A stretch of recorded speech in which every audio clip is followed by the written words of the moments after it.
23/10/2022 अव्यक्त बाप दादा की वाणी है। रिवाइज है 13/10/92 मधुबन। आज हम अव्यक्त बाप दादा की वाणी रविवार की मुरली को सुनेंगे और जो ज्ञान भट्टी है, जो 5वां रोज है, उसे हम अलग एक वीडियो में रख करके सुनेंगे। वीडियो लंबा हो जाता है, इसलिए मैं अलग से बनाऊंगी। तो आप प्रजापिता ईश्वरीय विश्वविद्यालय का जो 5वें दिन परमात्मा पढ़ाते हैं, वो पढ़ाई को मैं अलग से आपको एक वीडियो में रखूंगी। और 5वें रोज के वीडियो में रहेगा कि कलयुग अभी बच्चा नहीं है, कलयुग का अंत सामने खड़ा है। उस ज्ञान को हम समझेंगे। आज हम अव्यक्त बाप दादा की वाणी में नंबर 1 बनना है तो ज्ञान और योग को स्वरूप में लाओ। आज सत्य शिक्षक अपनी श्रेष्ठ शिक्षा धारण करने वाले गॉडली स्टूडेंट को देख रहे हैं कि हर एक ईश्वरीय विद्यार्थी ने इस ईश्वरीय शिक्षा को कहाँ तक धारण किया है। पढ़ाने वाला एक है, पढ़ाई भी एक है, लेकिन पढ़ने वाले पढ़ाई में नंबरवार हैं। हर रोज का पाठ मुरली द्वारा हर स्थान पर एक ही सुनते हैं, अर्थात एक ही पाठ पढ़ते हैं।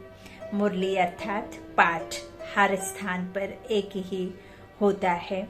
डेट का फर्क हो सकता है, लेकिन मुरली वही होती है। इसका कारण क्या है? क्योंकि मुरली मनुष्यों के द्वारा नहीं, बल्कि एक परमात्मा, एक सत्य ज्ञान, एक सत्य पिता के द्वारा सचखंड की स्थापना के महावाक्यों को और स्वर्ग की स्थापना, अद्वैत राज्य को स्थापित करने के लिए जो मुरली बाबा ने हमें ज्ञान दिया है, मुरली ज्ञान, वह सिर्फ और सिर्फ परे रहने वाला परम पिता ही दे सकता है। तो यह ईश्वरीय पढ़ाई है और ईश्वर हम सबको पढ़ाते हैं। कोई अलग अलग मनुष्य आत्मा या कोई हमें अलग कोई व्यक्ति आकर के पढ़ाता नहीं है। तो यह पाठ बाबा कहते हैं हर एक स्थान पर होता है। डेट में फर्क हो सकता है, लेकिन मुरली वही होती है। फिर भी नंबरवार क्यों? ईश्वर तो सबको एक सा पढ़ा रहे हैं, किसी को कम, किसी को ज्यादा, किसी को एक्स्ट्रा पैसे दे करके एक्स्ट्रा प्राइवेट को टीचर जैसे कोचिंग देना, वह सब तो हो नहीं रहा है। तो बाबा सब ही उम्र के सभी बच्चों को, कोई भी हो, बूढ़ा जवान बच्चा, सबको एक सा ज्ञान दे रहे हैं। तो फिर फर्क क्यों? नंबरवार क्यों? मर्तबे जो मिलते हैं नंबरवार किस लिए होते हैं? क्योंकि इस ईश्वरीय पढ़ाई पढ़ने की विधि सिर्फ सुनना नहीं है, लेकिन हर महावाक्य स्वरूप में लाना है। तो सुनना सबका एक जैसा है, लेकिन स्वरूप बनने में नंबरवार हो जाते हैं। लक्ष्य सभी का एक ही रहता है कि मैं नंबर 1 बनूं, ऐसा लक्ष्य है ना। लक्ष्य नंबर 1 का है, लेकिन रिजल्ट में नंबरवार हो जाते हैं, क्योंकि लक्ष्य को लक्षण में लाना, इसमें लक्ष्य और लक्षण में फर्क पड़ जाता है। इस पढ़ाई में सब्जेक्ट भी ज्यादा नहीं है। 4 सब्जेक्ट को धारण करना है, इसमें मुश्किल क्या है?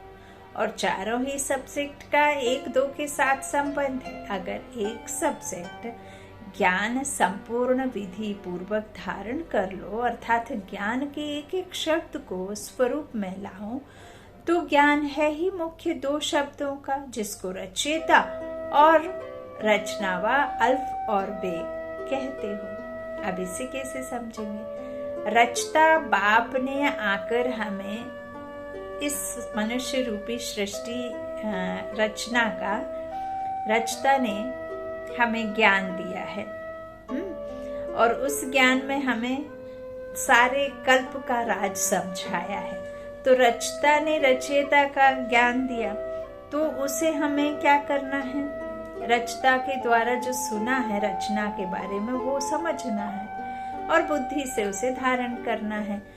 दूसरा है अल्फ, माना बाबा को याद करना है और बेपरवाह बादशाह बनना है।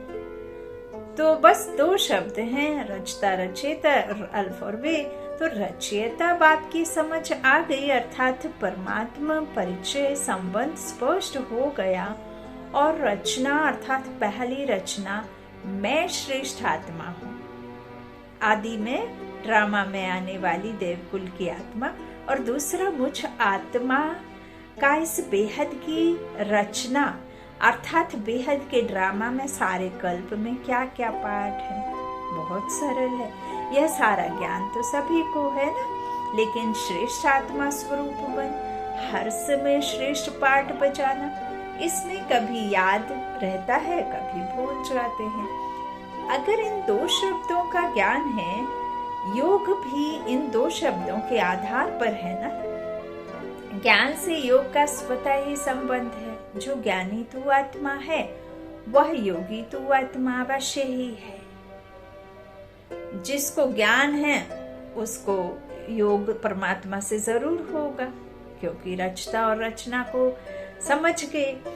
तो ज्ञान और योग का संबंध हुआ ना। और जो ज्ञानी और योगी होगा उसकी धारण श्रेष्ठ होगी या कमजोर होगी, समझना है ना। तो श्रेष्ठ स्वतः होगी ना, सहज होगी ना, कि धारणा में मुश्किल होगी। जो ज्ञानी तू आत्मा, योगी तू आत्मा है, वह धारणा में कमजोर हो सकता है नहीं, होते तो हैं, तो ज्ञान योग नहीं है। ज्ञानी है लेकिन ज्ञानी तू आत्मा वह स्थिति नहीं है। योग लगाने वाले हैं लेकिन योगी जीवन वाले नहीं हैं। जीवन सदा होती है और जीवन नेचुरल होती है। योगी जीवन अर्थात ओरिजिनल नेचर योगी की है। 63 जन्मों के विस्मृति के संस्कार व कमजोरी के संस्कार ब्राह्मण जीवन में कहाँ कहाँ मूल नेचर बन पुरुषार्थ में विघ्न डालते हैं। कितना भी स्वयं व दूसरा टेंशन खिंचवाता है कि वह परिवर्तन हो करो, व स्वयं भी समझते हैं कि यह परिवर्तन होना चाहिए, लेकिन जानते हुए भी चाहते हुए भी क्या करते हो? चाहते तो नहीं है, लेकिन मेरी नेचर है, यह मेरा स्वभाव है, यह तो नेचर नेचुरल हो गई ना। किसके बोल में व व्यवहार में ज्ञान संपन्न व्यवहार व योगी जीवन प्रमाण व्यवहार व बोल नहीं होते हैं, तो वो क्या कहते हैं? यही बोल बोलेंगे कि मेरा नेचुरल बोल ही ऐसा है, बोलने का टोन ही ऐसा है, मेरी आदत ही ऐसी पड़ गई है, मैं गुस्से में नहीं होता हूँ फिर भी ऐसा तुम फील करते हो क्योंकि मेरा टोन ही ऐसा। तो वह कहेंगे मेरी चाल चलन ही ऑफिशियल व गंभीर है। नाम अच्छे बोलते हैं, जोश नहीं है, लेकिन ऑफिशियल है। तो चाहते भी समझते भी नेचुरल वर्क कार्य करती रहती है, उसमें मेहनत नहीं करनी पड़ती। ऐसे जो ज्ञानी जीव व योगी जीवन में रहते हैं तो ज्ञान और योग संपन्न हर कर्म नेचुरल होते हैं, अर्थात ज्ञान और योग यही उनकी नेचर बन जाती है। और नेचर बनने के कारण श्रेष्ठ कर्म युक्ति युक्त कर्म नेचुरल होते रहते हैं। तो समझ नेचर नेचुरल बना देती है। तो ज्ञान और योग मूल नेचर बन जाए, इसको कहा जाता है ज्ञानी जीवन, योगी जीवन वाला। ज्ञानी सभी हों, योगी सभी हों, लेकिन अंतर क्या है? एक है ज्ञान सुनाने वाले, यथाशक्ति जीवन में लाने वाले, दूसरे हैं ज्ञान और योग को हर समय अपने जीवन के नेचर बनाने वाले। विद्यार्थी सभी हो, लेकिन यह अंतर होने के कारण नंबरवार बन जाते हैं। जिसकी नेचर ही ज्ञानी योगी की होगी उसकी धारणा भी नेचुरल होगी। नेचुरल स्वभाव संस्कार ही धारणा स्वरूप होंगे। बार बार पुरुषार्थ नहीं करना पड़ेगा कि इस गुण को धारण करूं, उस गुण को धारण करूं, लेकिन पहले फाउंडेशन के समय ही ज्ञान, योग और धारणा को अपनी जीवन बना दी। इसलिए यह तीनों सब्जेक्ट ऐसी आत्मा की स्वतः और स्वाभाविक अनुभूतियां बन जाती हैं। माताएं बहनें एग्जाम्पल से समझेंगे। हम घर में रसोई में खाना बनाते वक्त कुछ एक ऐसी कॉमन वस्तुएं होती हैं और ऐसी कॉमन चीज़ें होती हैं खाने में जो हम डेली पकाते हैं। डेली चपाती, दाल, राइस, तो वो आपका एक नेचर बन जाता है। आप कितना भी मन को यहाँ वहाँ रखेंगे, लेकिन आपका जो पानी डालना, राइस धोना, उसको धो करके उसमें बराबर से पानी डालना, कितना डालना है, कैसे रखना है, क्या करना है, चपाती के लिए आटा गूंदना है तो कैसे गूंदना है, दाल कैसे रखनी है, कैसे बनना, तो ये जो दो तीन चार चीज़ें कॉमन हैं जो रसोई में, तो वो नेचुरल हो जाती हैं। नेचर मतलब हमारे ऐसा नेचर है कि वो नेचुरली हम करते रहते हैं। उसके लिए आपको कोई अलग से मेथड नहीं रखना पड़ता है, ना ही आपको किसी से पूछना पड़ता है। हाँ, यदि आपको एक ऐसी यूनिक चीज़ बनाएंगे, मान लीजिए कोई ग्रेवी वाली सब्जी बनानी है, कोई आपको पनीर बनाना है, कोई आपके बच्चे ने कुछ जिद किया, कुछ एक्स्ट्रा बनाना है, तो उसके लिए आपको भले ध्यान, मन और किसी से पूछना पड़ेगा, तो वो नेचुरल नहीं है। लेकिन ये जो कॉमन चीजें हैं डेली, वो कॉमन चीजें नेचुरल हो जाती हैं। तो यही बात परमात्मा कह रहे हैं कि यदि तुम ज्ञानी तू आत्मा है तो योगी जरूर होगी, है ना। तो उसमें फिर आपका बार बार पुरुषार्थ नहीं करना पड़ेगा कि इस गुण को धारण करूं, उस गुण को धारण करूं। लेकिन पहले फाउंडेशन के समय ही ज्ञान, योग और धारणा को अपनी जीवन बना दी। इसलिए यह तीनों सब्जेक्ट ऐसी आत्मा की स्वतः और स्वाभाविक अनुभूतियां बन जाती हैं। इसलिए ऐसी आत्माओं को सहज योगी, सहज ज्ञानी, सहज धारणा मूर्त कहा जाता है। तीनों सब्जेक्ट का कनेक्शन है। जिसके पास इतनी अनुभूतियां का खजाना संपन्न होगा, ऐसी संपन्न मूर्ति स्वतः ही मास्टर दाता बन जाती है। दाता अर्थात सेवाधारी। दाता देने के बिना रह नहीं सकता। दातापन के संस्कार से स्वतः ही सेवा का सब्जेक्ट प्रैक्टिकल में सहज हो जाता है। तो चारों का ही संबंध हुआ ना। कोई कहे कि मेरे में ज्ञान तो अच्छा है लेकिन धारणा में कमी है, तो उसको ज्ञानी कहा जाएगा। ज्ञान तो दूसरों को भी देते हो ना, है तब तो देते हो। एक है समझना, दूसरा है स्वरूप में लाना। आज के समय में आपको कोई ना प्रैक्टिकल और आपको चमत्कार देखना लोगों को पसंद आता है। ऐसे नहीं है कि उसको प्राप्ति भी नहीं हो रही है और आपके पीछे भी लगे हैं, तो वो आपके पीछे नहीं लगेगा, है ना, छोड़ देगा। तो इसीलिए कोई भी चीज सिर्फ आप कहें वो ठीक नहीं, लेकिन आप अपने एक्सपीरियंस से किसी के साथ में साझा करेंगे तो सामने वाला जरूर समझेगा, क्योंकि आपने वो एक्सपीरियंस स्वरूप बने और आपने बाबा की उस मदद को आपने अपने जीवन में अप्लाई किया और बाबा ने मदद बराबर की, तो वो आपको जो अनुभूतियां होती हैं वो आपको स्वरूप में लेकर के फिर सेवा करनी है ना। तो प्रैक्टिकल जब होता है ना तो सहज हो जाता है ना। तो वही फिर हम दूसरों को देते हैं। समझने में सभी होशियार हैं, समझाने में भी सभी होशियार हैं, लेकिन नंबर 1 बनना है तो ज्ञान और योग को स्वरूप में लाओ। फिर नंबर बार नहीं होंगे लेकिन नंबर 1 होंगे। तो सुनाया कि आज सत्य शिक्षक अपने चारों ओर के ईश्वरीय विद्यार्थियों को देख रहे थे, तो क्या देखा? सभी नंबर 1 दिखाई दिए व नंबर 12 दिखाई दिए। क्या रिजल्ट होगी? वह समझते हो कि नंबर 1 तो एक ही होगा, हम तो नंबर 12 में ही आएंगे। फर्स्ट डिवीजन में तो आ सकते हो ना। उसमें एक नहीं होता है तो चेक करो। अगर बार बार किसी भी बात में स्थिति नीचे ऊपर होती है, अर्थात बार बार बहुत मेहनत पुरुषार्थ में करनी पड़ती है, इससे सिद्ध है कि ज्ञान की मूल सब्जेक्ट के 2 शब्द कौन से याद आया? रचता और रचना की पढ़ाई को स्वरूप में नहीं लाया। निश्चय नहीं हुआ तो निश्चिंत नहीं हुए, निश्चिंत नहीं हुए तो परमात्मा के महावाक्यों पे क्वेश्चन उठाते रहे, है ना, मूंझ जाते हैं क्योंकि हम पुराने संस्कारों में हैं, ऐसा है ना। तो बाबा कहते हैं हमें तो अब जो हमारे मूल नेचर है ना उसको स्वरूप में लाना है।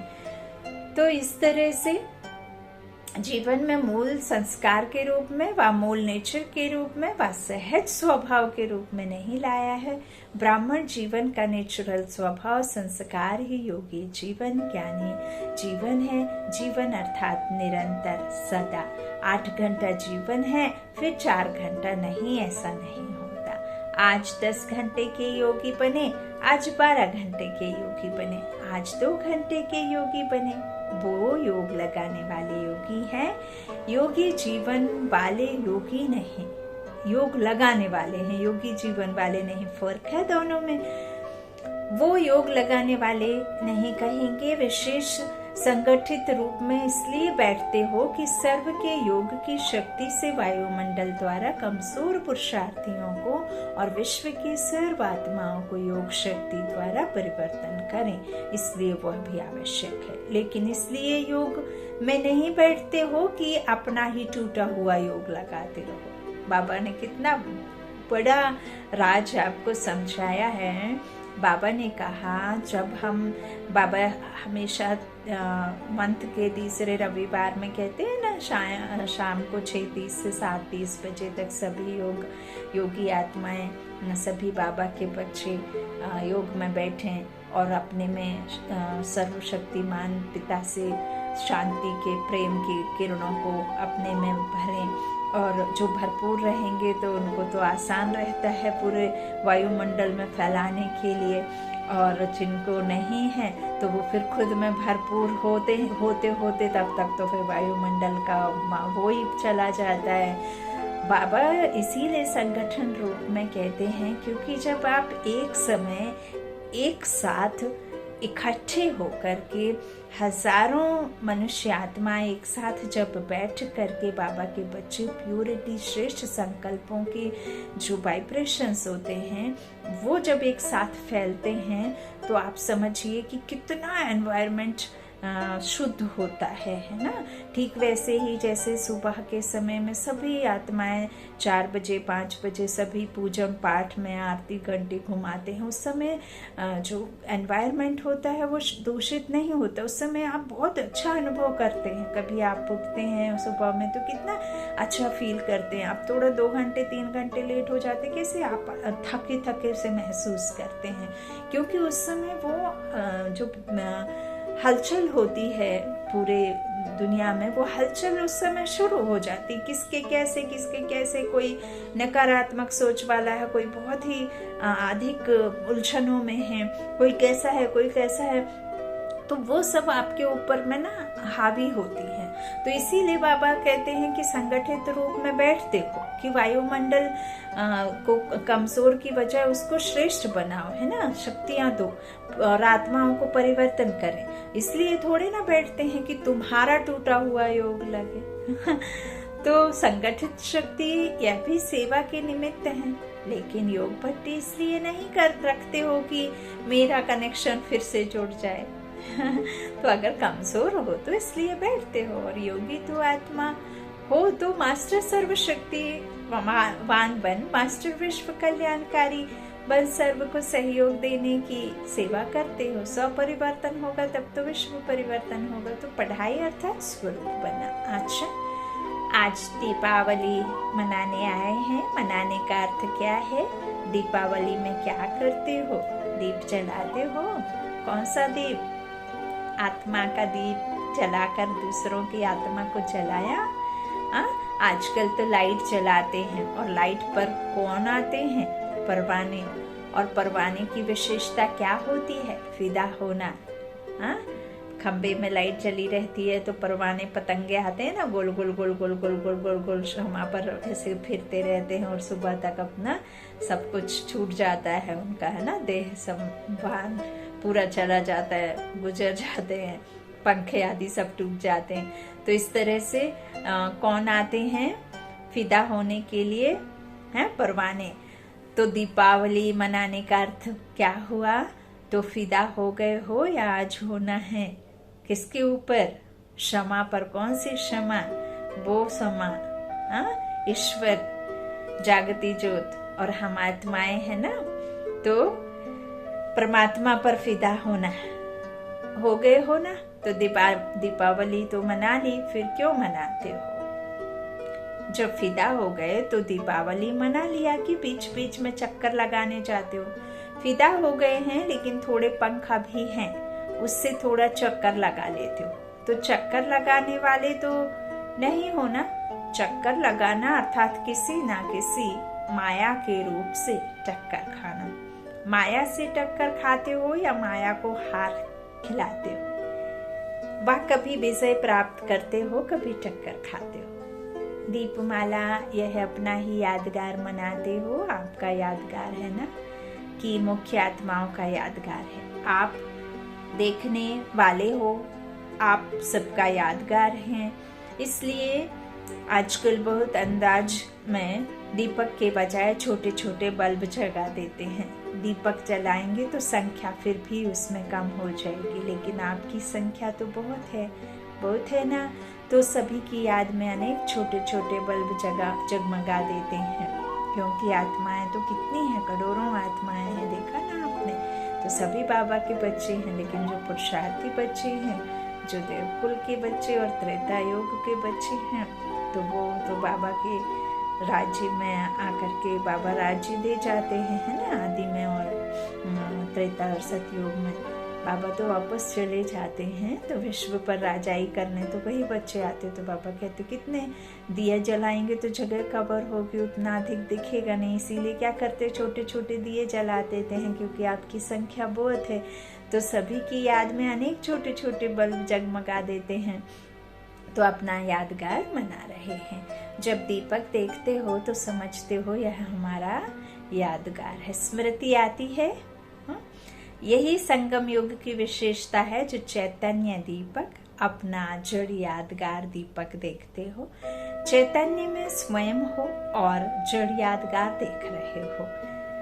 ऐसे तो जिस दिन दीपावली मनाओ उस दिन ही वास्तविक तिथि है। यह तो दुनिया वालों ने तिथि फिक्स की है, लेकिन आपकी तिथि अपनी है। इसलिए जिस दिन आप ब्राह्मण मनाओ वही सच्ची तिथि है। इसलिए कोई भी तिथि फिक्स करते हैं तो किससे पूछते हैं ब्राह्मण से ही निकालते हैं। तो आज बाप दादा सभी देश विदेश के सदा जगे हुए दीपकों को दीपमाला की मुबारक दे रहे हैं। बधाई स्वीकार करो, बधाई दे रहे हैं। दीपावली मुबारक, अर्थात माला माल संपन्न बनने की मुबारक। ऐसे सदा जागती ज्योत, सदा स्वयं प्रकाश स्वरूप बन अनेकों का अंधकार मिटाने वाले सच्चे दीपक सदा चारों ही सब्जेक्ट को साथ साथ जीवन में लाने वाले, सर्व सब्जेक्ट में नंबर 1 के लक्ष्य को लक्ष्य में लाने वाले ऐसे ज्ञानी तू आत्माएं, योगी तू आत्माएं, दिव्य गुण स्वरूप आत्माएं, निरंतर सेवाधारी श्रेष्ठ विश्व कल्याणकारी आत्माओं को बाप दादा का याद प्यार और नमस्ते नमस्ते नमस्ते।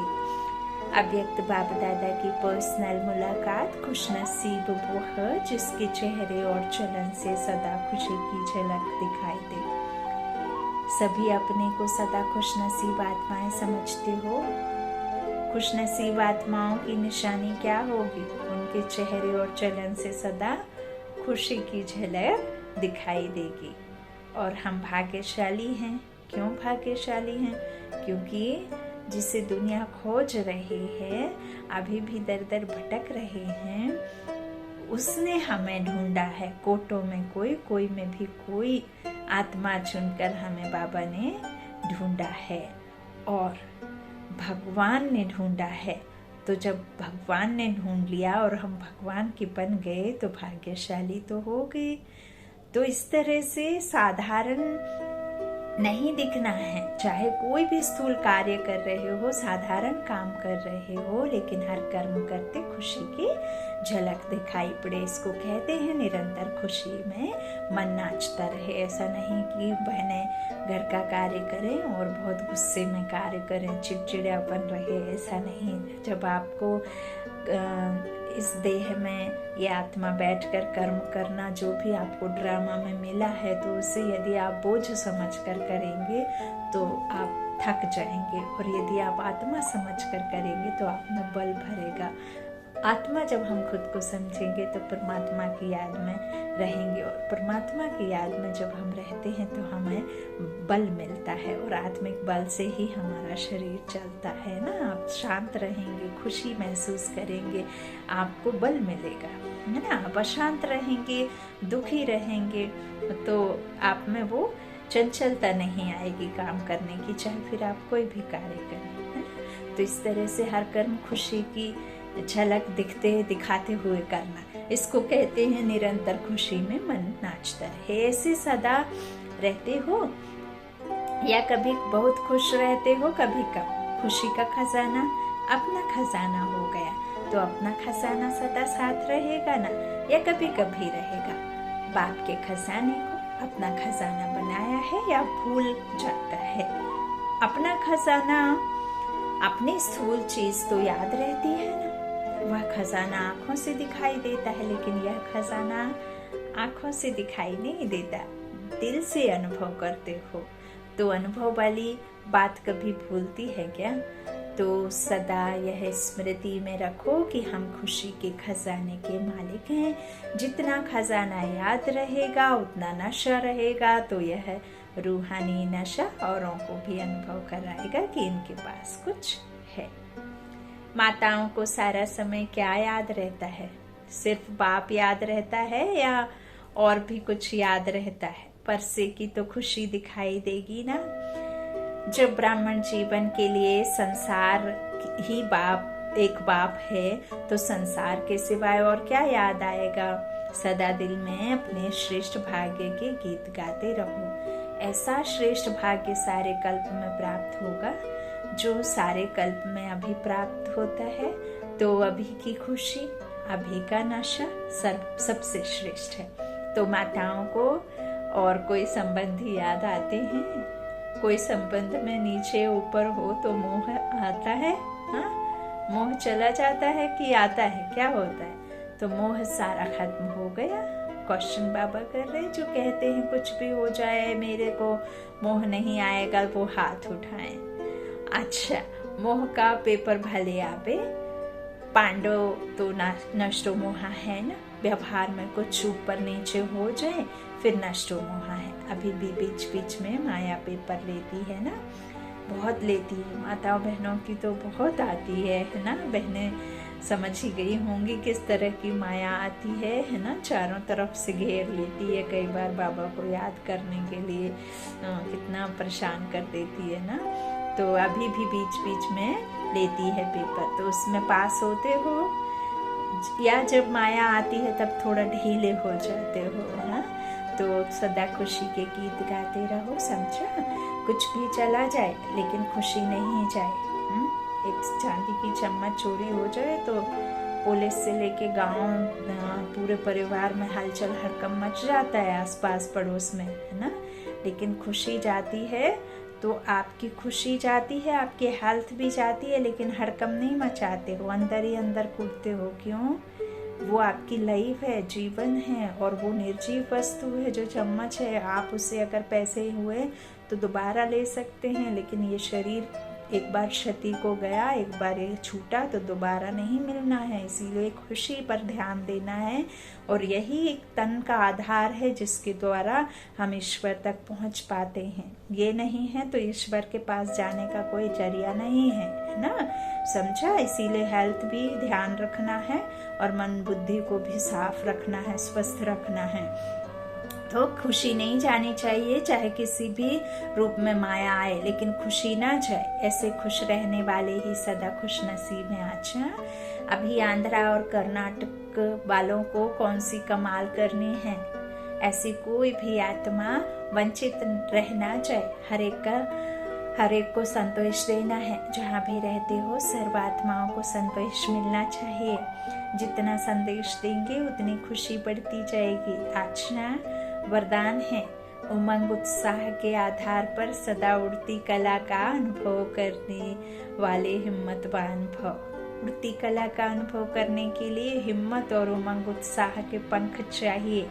किसी भी कार्य में सफलता प्राप्त करने के लिए उमंग उत्साह बहुत जरूरी है। अगर उमंग उत्साह नहीं तो कार्य सफल नहीं हो सकता, क्योंकि उमंग उत्साह नहीं तो थकावट होगी और थका हुआ कभी सफल नहीं होगा। इसलिए हिम्मतवान बनो, उमंग और उत्साह के आधार पर उड़ते रहो तो मंजिल पर पहुंच जाएंगे।